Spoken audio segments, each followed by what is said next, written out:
qu'il se répétait, on devrait au moins en tirer la leçon aujourd'hui. C'est ça à quoi sert l'histoire.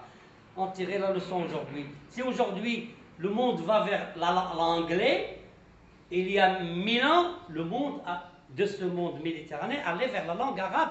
Et écoutez ce que dit ce prêtre espagnol du 9e siècle. Mais c'est l'évêque de Cordoue, Cordoba. Mes coreligionnaires trouvent grand plaisir à lire la poésie et les histoires arabes.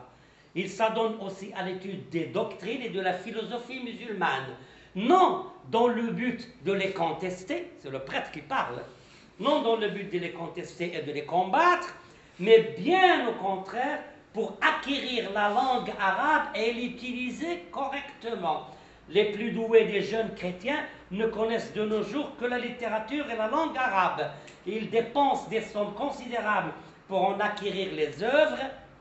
Les chrétiens ont oublié même leur langue et vous ne trouvez point 1 sur 1000 qui soit capable d'écrire correctement, fût-ce une lettre à un ami, il veut dire dans sa langue d'origine ou dans le latin, en latin. Par contre, s'il s'agit de la langue arabe, vous en trouverez plusieurs qui manipulent cette langue dans un style élégant. Bien plus que cela, ils font des vers en arabe qui rivalisent en art et en beauté avec ceux des Arabes eux-mêmes. Ça, c'est un premier aspect qu'il ne faut jamais négliger dans le cadre de ce que nous avons appelé le métissage culturel.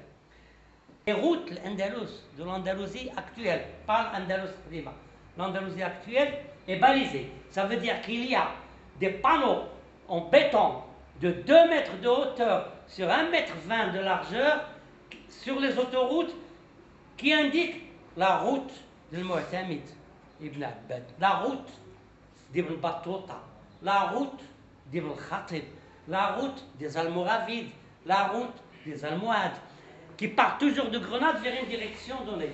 Et ces panneaux continuent, ils se dispatchent de l'artère principale qui est l'autoroute vers la route nationale et de la route nationale vers les sentiers pour aboutir chaque fois à un point où il y a une influence arabe dans l'art et la culture, etc.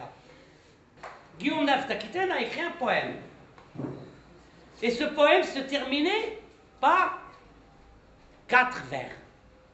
Et ces 4 vers, personne ne comprenait, parmi les latinistes et les germanistes, qu'est-ce que c'est. Et comme les universitaires ont la manie de vouloir chercher quelque chose même là où il n'y est pas, alors les germanistes ont dit, ça c'est de l'allemand. Et les latinistes ont dit, ça c'est du latin. Pourquoi? Parce qu'il y avait une guerre entre les germanistes et les latinistes pour savoir si les institutions féodales sont allemandes ou sont latines d'origine. Jusqu'au jour où arrive justement un juif, très grand savant, qui est le fondateur de l'université marocaine, de ce qui va devenir l'université marocaine, qui est Évariste Lévy Provençal, qui est un très grand arabisant et qui est un spécialiste de l'Andalousie musulmane. Il dit c'est tout simplement de l'arabe. Et il a traduit et donné. Donc,